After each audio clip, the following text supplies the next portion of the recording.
Is this a crossover episode? It's time to review the special episode of Volume 4 of My Hero Academia Vigilantes. Let me know what you thought about it in the comment section down below, and while you're there, be sure to do all the YouTube stuff that YouTube wants you to do, as YouTube is an increasingly scary place of small broadcasters. Support your local small broadcaster today, and it will do them a power of good. And before we get into the review itself, just two little things. First of all is that there is a massive storm rumbling overhead, so if you hear any weird noises, it's due to that. And right now we're working our way up to 105 subscribers. It would be great to have you with us, so be sure to subscribe down below. And if we manage to break that figure, then we're reviewing the second My Hero Academia movie, as that's the only My Hero Academia movie that I haven't reviewed yet, apart from the fourth one, but that's not out yet. But between then and now, let us get into review, and we start out with the headline positives for this particular episode. And I have to say that this is just a really silly, fun little episode. It's neat to see these characters kind of interacting with one another, and that this episode as a whole is about as impactful as an OVA equivalent episode ever could be. I do have a few issues with it, but I'll discuss that later on. But, you know, for the here and now, we just have to address the elephant in the room and just say, this is a non-canon episode! Woo! In the behind-the-scenes stuff before the episode actually, well, I say airs, but it doesn't air because it's a manga. Before the episode starts, it's just a little behind-the-scenes bit that explains that this whole episode was essentially envisioned as being something of a trailer for the My Hero Academia Vigilante series. So I'm guessing that it came out a little bit before Vigilante started. I will admit that the behind-the-scenes stuff doesn't really give much of a timeline for this. It just says that it came out in this particular issue of this particular, publication. It doesn't say, oh, this came out on this date, a few weeks or a few months before Vigilantes came out. But, you know, given what we actually get in the episode itself, it does feel obvious that this must have come out a little bit time before Vigilantes started. But I will admit, though, that over the course of this episode, we do get to learn what a vigilante is for what is, at this point, probably the fourth time. At least once for each volume, there is a moment where they have to explain what a vigilante is, which I suppose makes sense, as it's more than likely not a common phrase in Japan. It obviously isn't, so we have to explain it again. And oftentimes multiple times in the same episode or multiple times in the same volume. So once we actually get that explanation done again as part of this little lecture thing that they're having in the My Hero Academia classroom, we then get up to a little bit of a sizzle reel for our cast with Vigilantes. We get to see Knuckle Duster do some cool and badass fight stuff as he fights a guy with knives for hands. And then we see Pop Step just jumping around, and then Minetta just acts like a creepy little perv goblin, as usual, in a little side panel that just, the way it's positioned and just how small it is, it makes it feel as though that particular panel was something like an afterthought. Like, so they were going their way through this story and just thought, hey, wouldn't it be funny if Minetta showed up and was a weird little perv goblin? Ha ha ha ha! So they did it, and that's a joke. Though it does kind of imply that he wasn't in class, and that he was just not there at all for that day, and he's just skiving off or something. Though, to be fair, though, you do see him in a background shot, although it's kind of crudely drawn. You know, there was a part of me who was thinking, oh, because this is a non-canon episode, you could say that this takes place in a timeline where Minetta never made it to Class 1A, and instead became a sleazy little bastard. But you don't, because he's there in all his low poly glory in the background.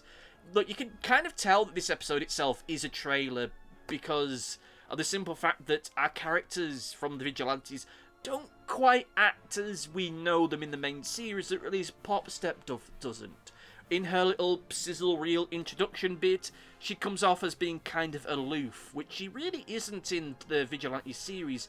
Yes, she's kind of like that when she's in her full-on Vigilante stage persona, but outside of that she isn't, and even when she's in this stage persona, she isn't quite this aloof. Like, it makes it look like she really doesn't care about anything, when she obviously does. For anyone that's even read a little bit of the Vigilantes manga, she does care for what she does. She cares about wanting to become a big pop star. She cares about wanting to be a vigilante. But here it just kind of seems like a case of she's being a bit too cool for school.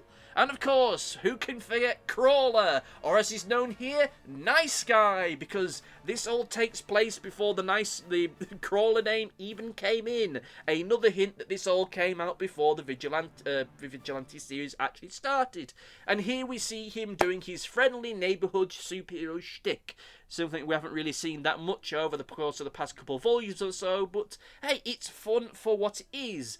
Though I do admit that I do wish that the panel work and the artwork for this particular manga, or this episode of the manga, was better than it was. This isn't to say the artwork itself isn't good or isn't impressive, but I think there's just they're trying to fit far too much into such a narrow page limit that it makes some of the artwork just feel very condensed down, and a lot of the gags that we get with Crawler just feel like they're being a bit rushed. Because when he's first introduced in this big trailer thing, they go with this really cool shot of him putting his mask on and striking a cool pose, making it look like, this is a time where I clean up the streets. And then immediately it cuts to him just helping people, old ladies, cross the road and picking up litter and all that kind of stuff. And, you know, that's fun. I just kind of wish that maybe that contrast and that subversion was done a little bit better. Yeah, I know I'm going into a slightly how I would have done it territory, but forgive me. But I think the issue is that, you know, we start off this little sizzle reel with Knuckle Duster doing something cool and badass. Then we have Popstep just being there. So maybe if Popstep had done something a little more cooler, apart from just jumping around, it would have helped build up the gag a little bit more, and would have a little bit more of a juxtaposition between who Crawler is, or who Mr. Nice Guy is, versus the other characters. You know, they're all cool and interesting and really kind of badass looking, and there's this guy who's just kind of picking up litter and helping lost children get around. And it would kind of make this fun little juxtaposition between him and them, I should say, which would have made him a little bit more endearing, because then if you're reading this, you think to yourself, okay, so how does this kind of soft, nice guy end up crossing paths with these guys? Are they friends? Are they rivals? Are they working together? You know, it how kind of build a few questions for yourself to make you want to read the manga itself. Though I will admit that coming to this whole trailer thing 4 volumes into this, after nearly probably about, I don't know, 6 months or so of me doing all of this, that it's kind of hard to look at this in an unbiased way, because I know where all of this is going. I know where all of these characters are being built up for. So seeing them in such an early, almost prototype stage feels odd to me. Though I will admit that the episode itself is fine for what it is. This all, of course, ends up leading to the real crossover moment where Eraserhead kind of just calls them out for being crappy. Like, the whole framing device for this episode is that it's Eraserhead giving this lecture about what Vigilantes are and why they're no good, but he doesn't really go quite as far with that stuff as I really would have liked it to. But again, this seems to be just very limited on the number of pages that it has. Like, I could easily see this being done as an OVA and being a little bit more of an effort to make what our Vigilante characters do a little bit more nebulous, or a little bit more biased, only for us to see the truth as to who they really are and why they're not actually the kind of scumbags that Iyazawa is making them out to be. You know, that would be interesting. I think that would be an interesting angle to go with it, but we don't quite get that. Eraserhead calls him out for being crappy, so then Crawler leaps up the screen and starts arguing with him, and then he gets starstruck when he sees All Might, and then we get a joke about Eraserhead saying this is all getting a bit too fan-servicey and threatens to call the police, and they all leave. There's not really that much going on with them in this episode. Like, there is this cool little badass shot with our Vigilantes characters like looming above the pro heroes in the backgrounds, in the shadows, saving the day, and that's neat, and the image itself looks cool.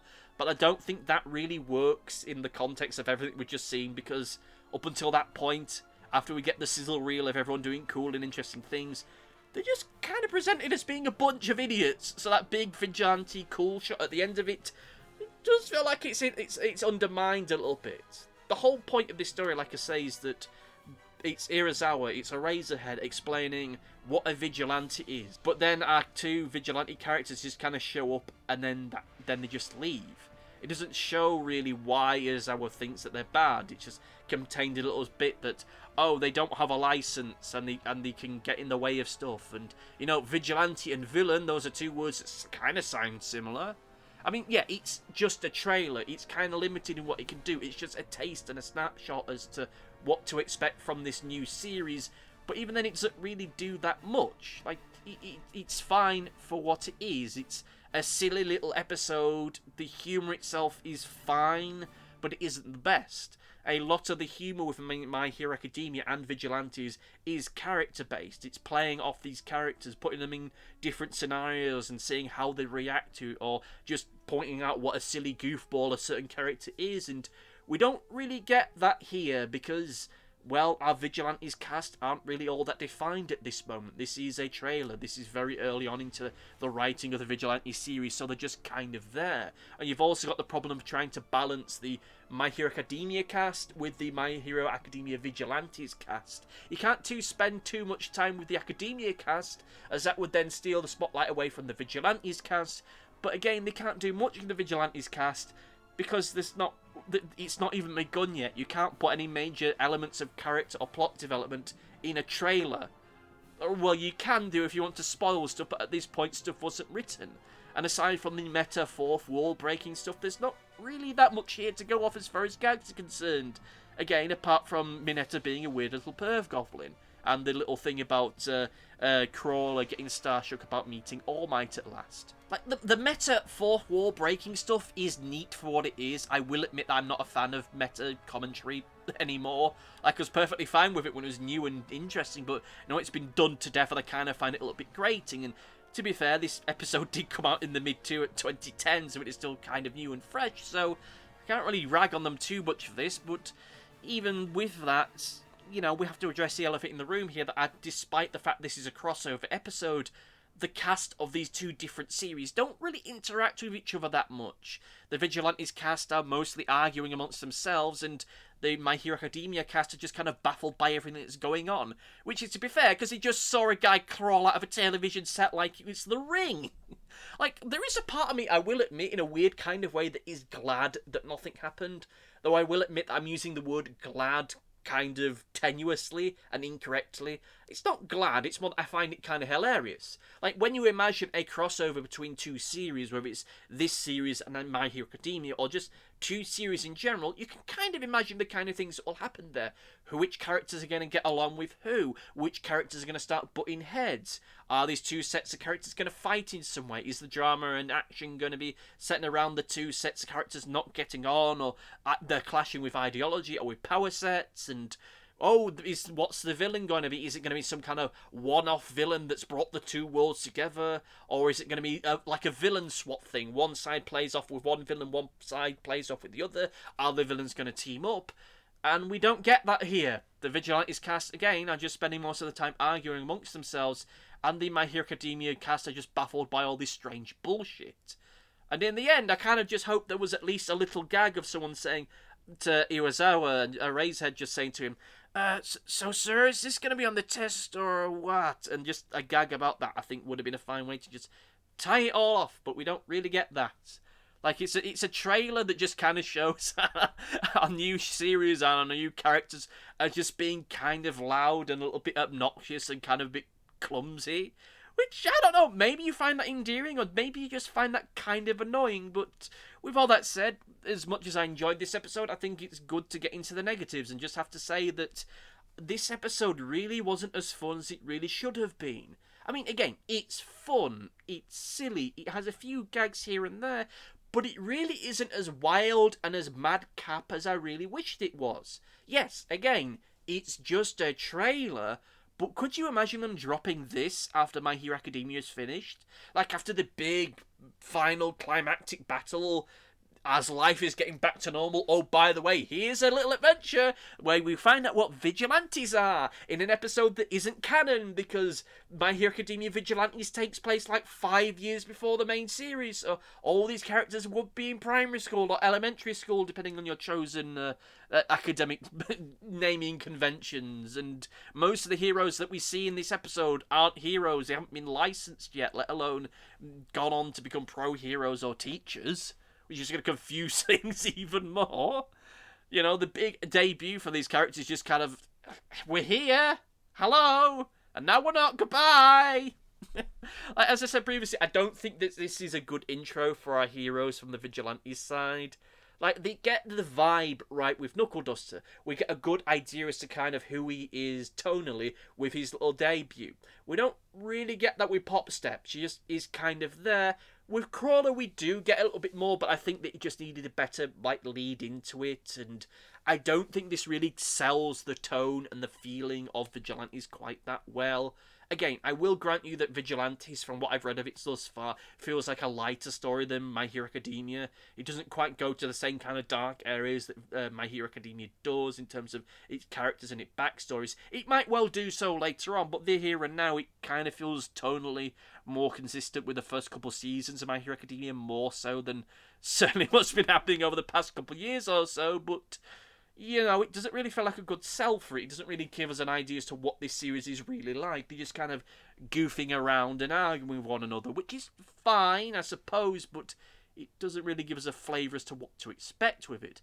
Though, to be fair, this was probably written long before they really had much of a clear idea as to where Vigilantes was going with all of this. It does feel as though, after a certain point in the manga, that there was a change of focus here. I think even in the behind the scenes stuff of maybe the first volume or the second volume, they mention how originally they were just told, right, you can do almost whatever you want, as long as you don't bring in characters from the main series, you don't introduce any villains that are more powerful than One for All or All for One, or whatever his name is, and you just kind of play it at a lower level, and you don't get too serious or whatever.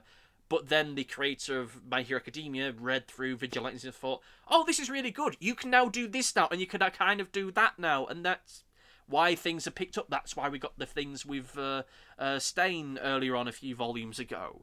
So maybe, I don't know, this all feels like it comes from a very different era with the particular series. Not a bad era, but you know, it doesn't really feel like it reflects the quality that we end up getting more recently.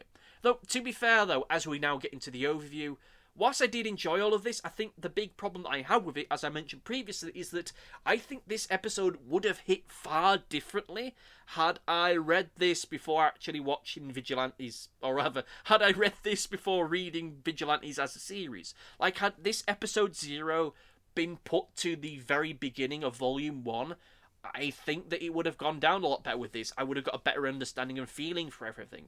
Again, it's a non-canon episode, so it doesn't really change all that much, but it will at least give you a taste of things to come. And the fact that it isn't in the first volume feels weird to me. It kind of makes me feel, okay, so maybe this didn't come out before Vigilantes, maybe it came out midway through it. It can't have come out this late, though. It really couldn't have come out this late, because this is 4 volumes into it. This is like a good 20 or 30 episodes in. You don't do a trailer that far into a series. And certainly not this for something this far back. Alright, I'm sure that in the comment section down below, someone's screaming at me, telling me, no, Chris, it came out here, it came out here, it happened here.